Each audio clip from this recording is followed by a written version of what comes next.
بسم اللہ الرحمن الرحیم۔ السلام علیکم عزیز طلبہ، اسپرٹ آف اسلام چینل میں ایک بار پھر خوش آمدید۔ آج کی اس کلاس میں 11ویں جماعت کی گلزار اردو کتاب کے لیکچرز کے سلسلے میں آج ہم سبق نمبر 19 خط مشفق خواجہ بنام صدیق جاوید کے مصنف کا تعارف، مشقی سوالات، کثیر الانتخابی سوالات، اقتباسات کی تشریح اور مکتوب الیہ کا تعارف پڑھیں گے۔ اس سے پہلے کہ سبق کا آغاز کریں، اگر آپ نے اب تک ہمارا channel spirit of Islam subscribe نہیں کیا تو چینل کو سبسکرائب کر لیجئے اور ساتھ لگے بیل آئیکن کو بھی دبا لیجئے تاکہ آپ کو آئندہ آنے والے اس طرح کے مزید لیکچرز ملتے رہیں۔ سب سے پہلے چلتے ہیں مصنف کے تعارف کی طرف۔ سبق خط مشفق خواجہ بنام صدیق جاوید کے مصنف مشفق خواجہ لاہور میں پیدا ہوئے۔ ان کا اصل نام خواجہ عبدالحی تھا۔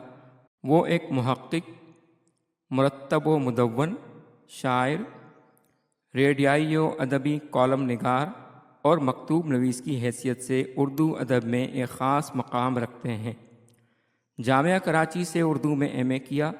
مشفق خواجہ بحیثیت مدیر قومی زبان اور سہمائی اردو سے بھی وابستہ رہے۔ خامہ بگوش ان کا قلمی نام تھا۔ وہ ایک نامور محقق تھے، لیکن ساتھ ہی بہترین طنز نگار، کالم نویس اور نقاد تھے۔ مکتوب نگار کی حیثیت سے مشفق خواجہ بغیر کسی بناوٹ اور سجاوٹ کے خط لکھتے تھے۔ جو دل میں ہے وہی قلم کی نوک پر ہوتا تھا۔ مشفق خواجہ کے خطوط میں ادب کے مختلف مسائل پر گراں قدر معلومات پائی جاتی ہیں۔ بعض خطوط میں سفر کی رودات کا ایسا دلکش اور بے ساختہ احوال ہے کہ عام قاری بھی اس سے لطف اندوز ہوئے بغیر نہیں رہ سکتا۔ مشفق خواجہ کی اہم تصانیف میں ان کے 4 کالموں کے مجموعوں خامہ بگوش کے قلم سے سخن در سخن، سخن ہائے گسترانہ، سخن ہائے ناگفتنی کے علاوہ ابیات، شاعری، تذکرہ خوشمار کا زیبا، غالب اور صغیر بلگرامی، کلیات یگانہ، ترتیب و تدوین، تحقیقی مضامین پر مشتمل مجموعہ تحقیق نامہ شامل ہیں۔ خواجہ صاحب نے ریڈیو کے لیے مختلف موضوعات پر 50 سے زائد فیچر بھی لکھے۔ اس کے بعد چلتے ہیں کتاب میں موجود مشقی سوالات کی طرف، جس میں سوال نمبر 1 درج ذیل سوالات کے جواب دیجیے۔ پہلا سوال ہے، مشفق خواجہ نے کسے خط تحریر کیا ہے اور کس مقصد کے تحت؟ مختصراً اپنے الفاظ میں بتائیے۔ اس کا جواب ہے، مشفق خواجہ نے یہ خط صدیق جاوید کے نام لکھا ہے، جس میں انہوں نے جھنڈیر لائبریری سے متعلق اپنے تاثرات لکھے ہیں۔ دوسرا سوال ہے، اس خط میں کتنی شخصیات کا ذکر کیا گیا ہے؟ اس کا جواب ہے، خط میں مشفق خواجہ کے مخاطب صدیق جاوید ہیں۔ انہوں نے 6 زندہ شخصیات ڈاکٹر رفیع الدین ہاشمی، ڈاکٹر تحسین فراقی، ڈاکٹر اورنگزیب عالمگیر، جعفر بلوچ اور میاں مسعود احمد اور ایک مرحوم دوست سید سعید احمد کا ذکر کیا ہے۔ اس کے بعد تیسرا سوال ہے، خط کا اسلوب کیسا ہے؟ واضح کیجیے۔ اس کا جواب ہے، خط کا اسلوب سادہ اور کسی قسم کے تصنع سے پاک ہے، یعنی بناوٹ سے پاک ہے۔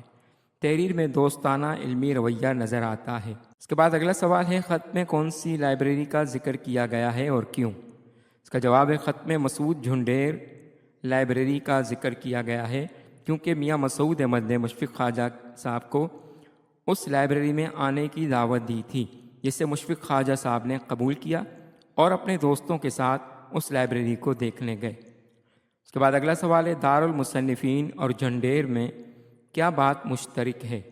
اس کا جواب ہے، دارالمصنفین اعظم گڑھ اور جھنڈیر لائبریری کی قدر مشترک یہ ہے کہ دونوں کتب خانوں میں لاکھوں کی تعداد میں کتابیں اور ہزاروں کی تعداد میں مخطوطات موجود ہیں۔ اس کے بعد سوال ہے، لائبریری میں موجود کتابوں سے استفادے کو صدقہ جاریہ کیوں کہا ہے؟ اس کا جواب ہے، کتب خانوں میں موجود کتابیں تشنگان علم کی پیاس کو بجھانے کا کام کرتی ہیں، یعنی علم کے پیاسوں کی پیاس بجھانے کا کام کرتی ہیں۔ نیز ہر طبقہ کا فرد یہاں سے استفادہ کر سکتا ہے، یعنی فائدہ اٹھا سکتا ہے۔ اس میں امیر اور غریب کی بھی قید نہیں۔ جو لوگ علم کو دوسروں تک پہنچانے کا وسیلہ بنتے ہیں، کتب خانوں میں کتابیں عوام الناس کے استفادے کے لیے عطیہ کرتے ہیں، ان کے لیے ان کا یہ عمل صدقہ جاریہ بن جاتا ہے۔ عزیز طلبہ، کتاب میں موجود نقطی سوالات میں سے سوال نمبر 2، درج ذیل الفاظ کو جملوں میں استعمال کیجیے۔ اس طرح سے اسکرین پر آپ کو نظر آ رہا ہے کہ کالم کی ایک طرف میں نے الفاظ اور کالم کے دوسری طرف میں نے انہی الفاظ کے مطابق جملے بنا دیے ہیں۔ اگر آپ چاہیں تو ان سے ہٹ کر اپنی طرف سے بھی اپنے ذہن سے کوئی جملہ بنا سکتے ہیں۔ پہلا لفظ ہے مکرمی۔ اس کا جملہ بنے گا مکرمی تسلیمات امید ہے مزاج بخیر ہوں گے۔ اس کا پہلا لفظ ہے مکرمی۔ مکرمی معنی کرم کرنے والے یا مہربانی کرنے والے۔ اس کا جملہ بنے گا مکرمی تسلیمات امید ہے مزاج بخیر ہوں گے۔ اس کے بعد لفظ مفصل۔ مفصل کے معنی ہے تفصیلی۔ اس کا جملہ بنے گا پولیس کا کہنا ہے کہ اس واقعے کی مفصل رپورٹ اب تک نہیں ملی ہے۔ تیسرا لفظ ہے سرسری۔ اس کے معنی ہیں مختصر طور پر۔ اس کا جملہ بنے گا تاریخ پر سرسری نظر ڈالی جائے تو اندازہ ہوتا ہے کہ طاقتوروں نے کمزوروں کی رائے کو ہمیشہ کچلا ہے۔ اس کے بعد لفظ اشتیاق۔ اشتیاق کے معنی شوق۔ مزار حضرت اقبال پر حاضری کا ہمارا اشتیاق آج پورا ہوا۔ اس کے بعد لفظ براہ راست۔ اس کا جملہ بنے گا کئی ممالک اس پاک چین اقتصادی راہداری سے براہ راست استفادہ کر سکیں گے۔ اس کے بعد لفظ ناساز۔ اس کا جملہ بنے گا استاد محترم ناساز طبیعت کے باعث چھٹیوں پر چلے گئے ہیں۔ اس کے بعد لفظ استفادہ۔ اس کا جملہ بنے گا ضرورت اس امر کی ہے کہ نوجوانوں کی صلاحیتوں سے بھرپور استفادہ کیا جائے۔ اس کے بعد لفظ صدقہ جاریہ۔ اس کا جملہ بنے گا نیک اولاد کا عمل والدین کے لیے صدقہ جاریہ ہوتا ہے۔ اس کے بعد لفظ تلافی۔ اس کا جملہ بنے گا ماضی کی غلطیوں کی تلافی کر کے تعلقات بہتر بنائے جا سکتے ہیں۔ اس کے بعد لفظ آئین دوستی۔ اس کا جملہ بنے گا مصیبت کی گھڑی میں اگر آپ کے ساتھ کھڑا نہ ہوتا تو یقیناً یہ آئین دوستی کے خلاف ہوتا۔ عزیز طلبہ، چلتے ہیں کثیر الانتخابی سوالات کی طرف۔ سوال نمبر 3، درست جواب پر ٹک کا نشان لگائیے۔ پہلا جملہ ہے مسعود احمد کی لائبریری دیکھی۔ آپشن نمبر 1 1995 عیسوی میں، آپشن نمبر 2 1996 عیسوی میں، آپشن نمبر 3 1997 عیسوی میں، آپشن نمبر 4 1998 عیسوی میں۔ اس کا درست جواب ہے آپشن نمبر 2 1996 عیسوی میں۔ اس کے بعد جملہ ہے ہاشمی صاحب نے فون کیا۔ آپشن نمبر 1 فروری میں، آپشن نمبر 2 مارچ میں، آپشن نمبر 3 اپریل میں، آپشن نمبر 4 مئی میں۔ اس کا درست جواب ہے آپشن نمبر 3 اپریل میں۔ اس کے بعد جملہ ہے جھنڈیر نام ہے۔ آپشن نمبر 1 جگہ کا، آپشن نمبر 2 ملک کا، آپشن نمبر 3 ذات کا، آپشن نمبر 4 قبیلے کا۔ اس کا درست جواب ہے آپشن نمبر 4 قبیلے کا۔ اس کے بعد جملہ ہے دارالمصنفین ہے۔ آپشن نمبر 1 اعظم گڑھ میں، آپشن نمبر 2 بہاڑی میں، آپشن نمبر 3 بھاولپور میں، آپشن نمبر 4 ملتان میں۔ اس کا درست جواب ہے آپشن نمبر 1 اعظم گڑھ میں۔ اس کے بعد جملہ ہے لائبریری میں مخطوطات موجود تھے۔ Option number 1 5000، option number 2 6000، option number 3 7000، option number 4 8000۔ اس کا درست جواب ہے آپشن نمبر 1 5000۔ عزیز طلبہ، اس کے بعد چلتے ہیں اقتباسات کی تشریح کی طرف، جس میں پہلا اقتباس ہے چنڈیر کے میاں مسعود احمد کی لائبریری میں نے 1996 عیسوی میں دیکھی تھی جب میں بھاولپور گیا تھا۔ چونکہ وقت کم تھا اس لیے سرسری نظر ڈال سکا۔ اس کے بعد سے میاں مسعود احمد صاحب کا مسلسل اصرار تھا کہ میں ان کے یہاں آؤں اور چند دن وہاں گزاروں۔ اقتباسات کی تشریح سے پہلے ہمیشہ کی طرح پہلے سبق کا حوالہ لکھا جائے گا، جس میں مصنف کا نام اور سبق کا نام لکھا جاتا ہے۔ اس سبق کا حوالہ کچھ اس طرح سے لکھا جائے گا۔ یہ اقتباس خط مشفق خواجہ بنام صدیق جاوید سے لیا گیا ہے۔ چلتے ہیں اس کی تشریح کی طرف۔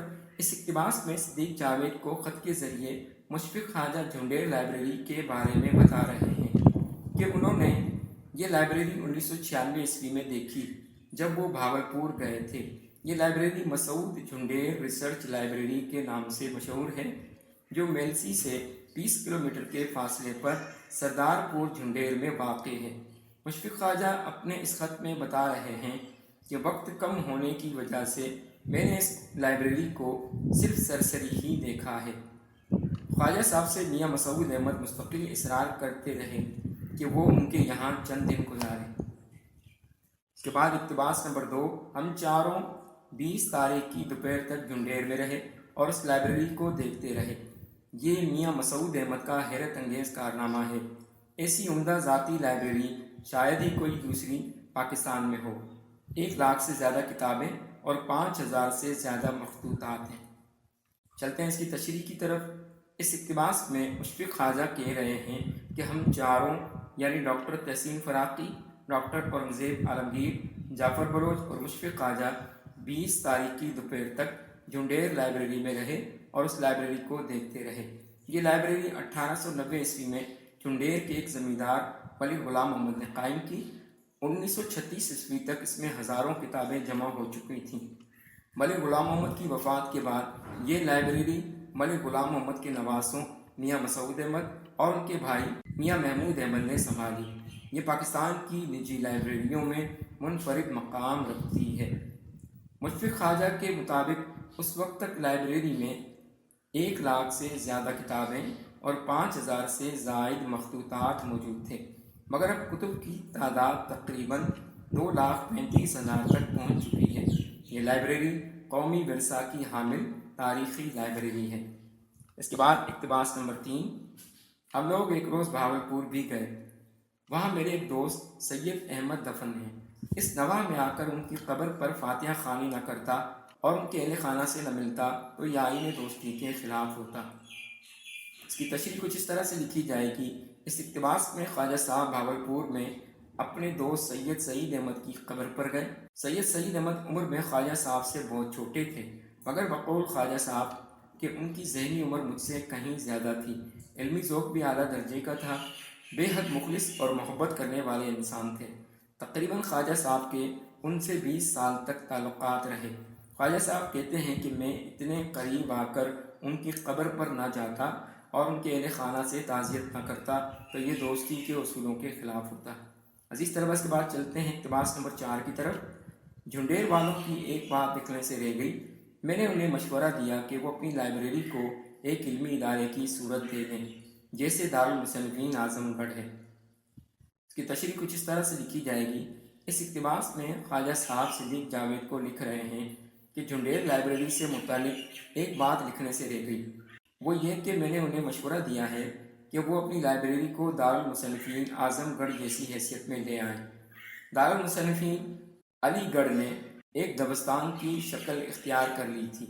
شبلی نعمانی اور ان کے شاگردوں مولانا سید سلیمان ندوی، مولانا عبدالسلام ندوی اور دیگر رفقا نے اس ادارے سے اسلامی تاریخ، زبان و ادب، مذہب و معاشرت، سیاست و تعلیم وغیرہ پر اپنی بیش بہا تحریروں کے ذریعے مسلمانوں کی عقل و دل کو متاثر کیا اور انہیں اپنے ماضی کے ورثہ سے محبت کرنا سکھایا اور حال سے دلچسپی پیدا کرنے اور خوش آئند مستقبل کی نشاندہی بھی کی۔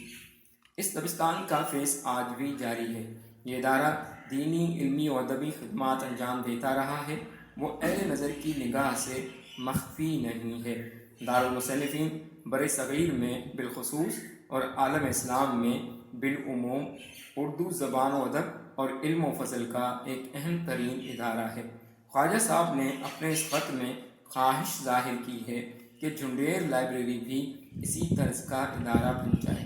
عزیز طلبہ، امید ہے کہ آپ کو آج کا لیکچر پسند آیا ہوگا۔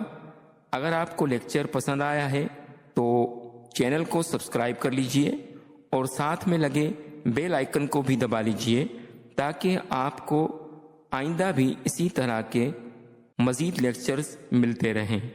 اس کے ساتھ ہی اجازت چاہتے ہیں۔ والسلام علیکم ورحمۃ اللہ۔